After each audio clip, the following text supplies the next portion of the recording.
All right, we got Chris with Lone Mountain BBQ up in California. He's driven all the way down to Knoxville to pick up his 1,000-gallon pit.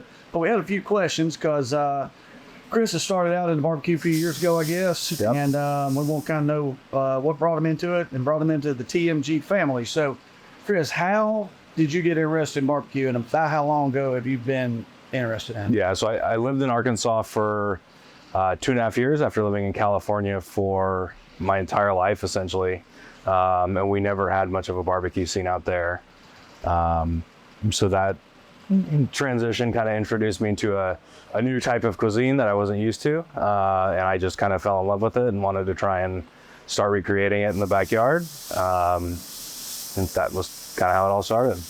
Okay, so you were in the backyard and using just your everyday pits that we all started out with, and you started looking for pits, larger pits, to maybe do a little bit of something for friends and things like that. But how did you find TMG? Was it through online or a friend? Or Yeah. So I started using just like a cheap offset from like a big box store, and kind of fell in love with the whole idea of getting something a bit more robust and built.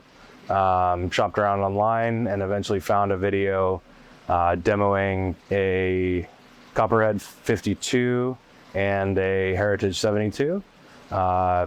Kind of fell in love with the craftsmanship and kind of the whole presentation, and went forward with the order and bought a Copperhead 52. so that was a 52, one about how many years ago? Yeah, Okay. 2-ish years. So you started doing with the Copperhead 52, you started doing some pop-ups events or something? Yeah, so we started on a platform out in the Bay Area called Chef.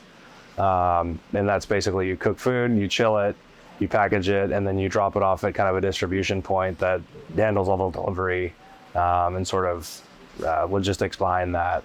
And that was with the 52. Yeah. So we were doing... And then you realized, okay, I kind of like this, but I wouldn't mind adding something to it. Yeah. And we'll get to the big smoker here in a little bit. But during that time, I noticed that you got a volunteer sent to you. Yeah. That you just got Yeah. a couple weeks ago. Mm-hmm. And is that more of a personal pit or just something I want to do something different in it? Yeah, so it's more of a personal pit just for the house. We'll probably use it for kind of our smaller catering gigs and events. But yeah, it was just, I wanted something traditional flow for the backyard. I've always been kind of a fan of it, and I love the format and your style behind the Copperhead's a reverse flow? Yeah, the Copperhead's a reverse flow. I've seen sausages and everything else out there, and you've done amazing work with it. But then, looking at this, you've got a 1,000-gallon pit out here. It's the biggest thing I've seen. Yep. So in order to make that jump from the two pits you have, you obviously are thinking about, hey, I'm wanting to feed a lot more people. Yeah. Okay, and you went traditional flow, and you've been cooking on it for 2 days. Yep. But what made you say, hey, I think I want 1,000-gallon, not a 500, not a fridge. Yeah. You're just going to jump out there with it.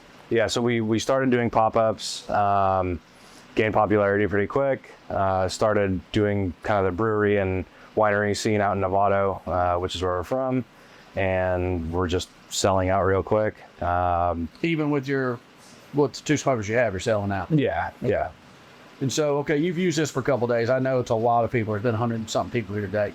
But you feel like it'll meet your capacity? Oh, yeah. For what you need right now? Yeah. What do you think about how it was working today? It was great. I saw when the pit drove in. You saw you. So you've seen your pit. I mean, what do you think of the craftsmanship? It's great, yeah. I mean, the big reason I went with TMG was because of craftsmanship and kind of the dedication to building stuff and being proud of their work. I knew that if we were going to make kind of the big investment into 1,000-gallon, we'd want somebody that was going to be passionate about it and put out a great product at the end of the day. After you traveled 4 days to get here. Yeah, 2,500 miles. Wow, and you leaving tomorrow? Yeah.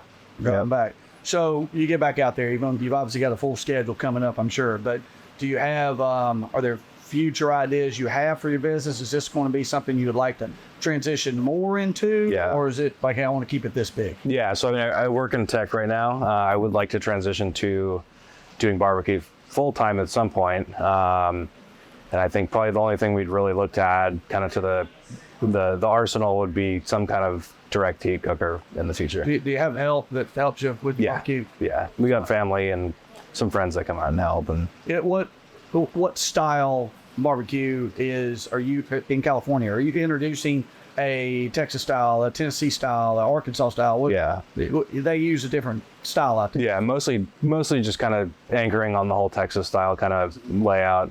Have you been receptive to it? Yeah, it's not super common up in Northern California. Sure. So we've kind of carved out a niche for us and are running with it. Well, that's awesome. We were thrilled that you came down all the way from California and you trusted TMG with 3 pits in 3 years. Yep. And we're here for you and can't wait to see what you do with that 1,000-gallon. So everybody look at videos coming up on that 1,000-gallon cooker and follow Lone Mountain BBQ on Instagram and whatever else he's on.